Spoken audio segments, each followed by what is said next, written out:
이상우 올해 집값 10% 오를 것. 서울 아파트 14억 된다. 2022년에도 집값은 10% 정도 오를 것이라고 전망합니다. 서울 아파트 평균 가격이 지금 12억 7천만 원쯤 되니까 14억이 된다는 얘기죠. 사실 지난해에도 10%를 전망했는데 지나고 보니까 19%가 올랐어요. 이번엔 10%에서 더 안 오르고 전망이 맞았으면 좋겠네요. 지난달 말 서울 강남구 인베이드 투자자문사무실에서 만난 이상우 대표는 올해 집값 전망에 대해 이같이 말했다. 유진투자증권 애널리스트 출신인 이 대표는 부동산 시장 움직임을 잘 예측해 족집게라는 병이 따라붙는 인물이다. 최근 부동산 시장이 혼조세를 보이고 있다. 일부 지역에서는 실거래가와 호가가 하락한다. 그런데도 흔들리지 않고 상승을 외치는 이유는 무엇일까? 여기에 더해 부동산 시장 안정을 위해 가장 필요한 조치가 무엇인지와 무주택 리스크에 오늘도 가슴 졸이는 사람들은 어떻게 행동해야 할지 등을 들어봤다. 부동산 전문가들 사이에서도 내년 시장 전망에 대한 의견이 분분하다. 원래 떨어진다는 사람도 있고 올라간다는 사람도 있는 게 정상이다. 작년이 유독 떨어질 요인이 그야말로 하나도 없었던 특이한 사례였다고 할 수 있다. 2022년에는 강화된 대출 규제가 무주택자의 매매 시장 진입과 1주택자 등의 갈아타기를 막는 방해 요소로 작용할 전망이라 의견이 갈릴 것이다. 일부 지역에서는 미분양도 나오고 있어서 집값 하락 신호로 보는 사람들이 있는 것 같다. 그럼에도 10% 상승을 예견하는 근거는 무엇인가? 먼저 이제는 더 얘기하기도 지루한 수급 문제다. 우리나라 인구가 5천만 명을 훌쩍 넘었는데 주택수는 지방의 빈집까지 싸그리 긁어모아도 2천만 가구에 채 미치지 못한다. 인구가 계속 몰리는 수도권은 말할 것도 없다. 4인 가구에 한 채씩 필요한 시대는 지난 지 오래다. 1, 2인 가구가 폭증하고 있고 3, 4인 가구라도 지방 근무나 전원주택 마련 등 이유로 복수의 주택을 필요로 하는 사례가 많아졌다. 집 살 사람이 아직도 많다는 얘기다. 미분양이 늘고 있다고 하는데 막상 매달 나오는 미분양 통계를 보면 숫자가 늘지 않는다. 대구만 해도 계속 청약 미달이 나오는데 미분양 가구 수는 2천 가구 선에서 유지된다. 일반 청약 경쟁률이 0.2대 1, 이렇게 나와도 선착순 분양에서 물량이 다 소화되고 있다. 마지막으로 물가가 계속 오르고 있기 때문이다. 우리나라 인구 구조상 아래 연령으로 내려갈수록 그 수가 급감하는데 이는 일할 사람이 없다는 의미다. 그러니 인건비가 오르고 물가도 따라오를 수밖에 없다. 부동산도 당연히 물가 영향을 받는 자산이다. 이른바 똘똘한 한 채 현상이 강해지고 있다. 현재 시점에서는 1가구 1주택이 기본적인 원칙이다. 다주택자가 되는 순간 각종 중과세에 직면해야 한다. 지금은 상급지로 올라가려는 욕구는 막을 수가 없다. 지방에 수십 채를 가진 다주택자들도 다 팔고 서울 강남에 똘똘한 한 채를 사려고 달려드는 게 현재 상황이다. 신규 수요도 끊임없이 유입된다. 대출이 안 나오는 초고가 주택이라도 살 사람은 얼마든지 있다. 요즘 젊은 사람들 사이에서 욜로라는 얘기가 싹 사라졌다. 열심히 일해도 부자가 될 수 없어서 욜로했었는데 코인 등의 등장으로 부자가 될 길이 열려서다. 망하는 사람이 많겠지만 코인으로 벼락부자가 된 사람도 끊임없이 나오고 꼭 코인이 아니더라도 다양한 경로로 생겨난 뉴리치들이 40억짜리 아파트의 수요자가 되는 것이다. 똘똘하지 않은 아파트들은 어떻게 될 것 같은가? 대출 금지선인 15억 원 아래에서 각자의 입지나 가치에 맞게 가격이 오를 거라고 생각한다. 집값이 10% 오를 거라고 전망하지 않았나? 지금 12억 7천만 원이니까 내년엔 평균 14억 원이 된다는 얘기다. 15억짜리 집을 사는 것과 16억짜리 집을 사는 건 완전히 다른 차원이라는 점을 생각해야 한다. 전자는 자기 자금이 한 7억 원쯤 있으면 대출을 일으켜서 구매할 수 있다.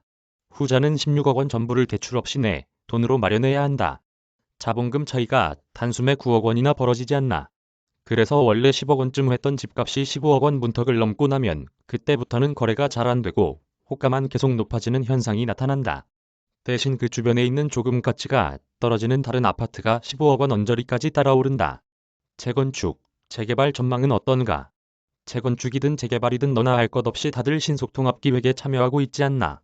재개발은 얼마 전 1차 대상지가 발표됐고 재건축도 대치미도, 여의도 한양 등 유명 단지가 신통기획을 통해 정비사업 급물살을 탈 것으로 예상된다. 오세훈 서울시장으로서는 본인의 핵심 공약이고 재선 여부도 달려있는 만큼 의미 있는 공급 촉진 성과를 내려고 노력하지 않겠나.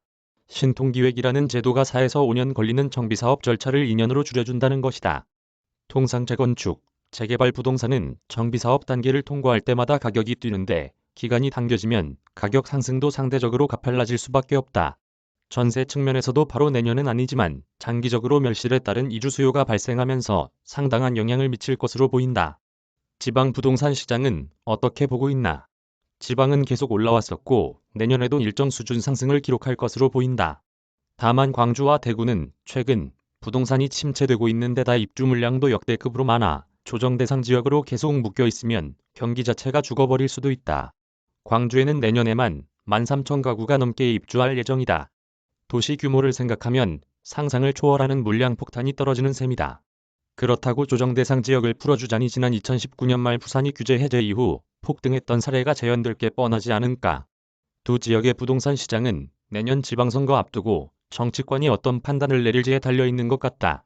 세종은 내년이나 내후년 모두 입주가 거의 없는 가운데 매매 가격은 조금 빠질 것으로 보인다. 그런데 2억에서 3억 하던 게 8억, 9억 이런 식으로 워낙 폭등했던 지역이라 1억 정도 밀려봐야 체감이 있을지 모르겠다. 세종의 문제점은 매매 가격에 비해 전세 가격이 현저히 낮다는 것이다. 갭이 너무 커서 사려는 사람이 적다는 게 악재다. 나머지 지역은 통상적인 수준으로 상승하지 않을까 한다. 내년 전세 시장은 어떻게 움직일 것으로 보이는가? 바로 그 계약갱 신청구권이 만료되는 시기가 내년 하반기부터 속속 도래할 예정이다.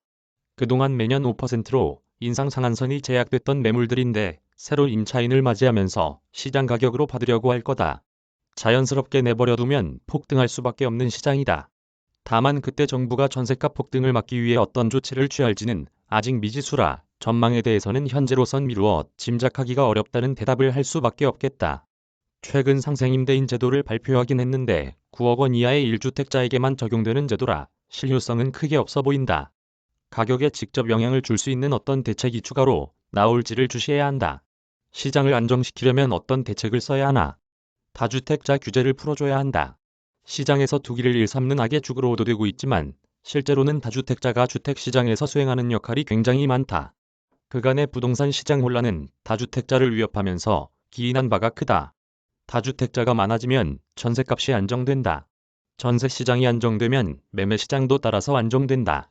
사실 다주택자만큼 좋은 임대인도 드물다. 곳간에서 인심난다고 진짜 집을 수십 채씩 가진 다주택자들은 전세값을 잘 올리지도 않는다. 전세값 더 받아봤자 괜히 간주임대료에 대한 소득세만 더 낸다고 생각하는 게 다주택자의 심리다. 자기 집을 전세 주고 다른 곳에 사는 1주택자는 오히려 임차인에게 모질게 대한다. 이 사람들도 지금 사는 집에 전세를 올려주지 못하면 쫓겨나는 처지라서다. 다주택 금지는 매매시장에도 직접적인 영향을 미친다. 초고가 아파트 가격이 그만 오르게 하려면 똘똘한 한 채에 대한 수요를 필요에 따른 여러 채로 분산할 수 있게 해줘야 한다. 지금은 모든 사람이 1가구 1주택을 할 수밖에 없으니까 다들 더 상급지로, 더 넓은 평수로 올라가는 것만 생각한다. 다주택이 가능해지면 세컨하우스로 이런 수요를 분산할 수 있다. 마지막으로 다주택자는 하락장에서 물량을 받아주는 연기금 같은 역할도 한다. 세상의 상승장에 집을 사는 다주택자는 없다. 아무도 집을 안 사려고 할 때 나홀로 집을 사서 올라갈 때까지 기다리고 그동안 시장에 임대를 공급해주는 게 다주택자다. 규제를 완화해서 다주택자를 양성할 필요가 있다. 내 집 마련 고민에 잠 못 이루는 무주택자에게 조언한다면 집값이 계속 올라갈 전망이기 때문에 집을 사는 건 좋다. 다만 좀 가려서 사라는 얘기를 하고 싶다. 싸다는 이유만으로 너무 좁고 입지도 안 좋은 아파트를 사면 기대만큼 안 오를 가능성이 크다. 아파트가 아닌 물건, 빌라나 오피스텔을 사는 것은 그다지 추천하지 않는 편이다. 면적이 넓은 죽인 아파트일 정도는 괜찮다고 보지만 대부분은 명확한 시세가 없고 가치 자체도 떨어지기 때문에 초보자가 잘못 샀다가는 낭패를 볼 수 있다. 청약 가점이 높다고 무작정 기다리는 것도 좋은 전략은 아니라고 본다. 청약 만점 84점이 거의 불가능한 점수인데 요즘에는 숱하게 나오고 가점 72점도 간신히 커트라인에 걸리는 경우도 많다. 점수가 높은 편이라도 서울 노른자 위 아파트 청약에 성공하는 건 쉽지가 않다. 차라리 지어진 집을 사는 것도 고려해볼 만한 선택이다. 카피라이트 조선비즈 앤조선.com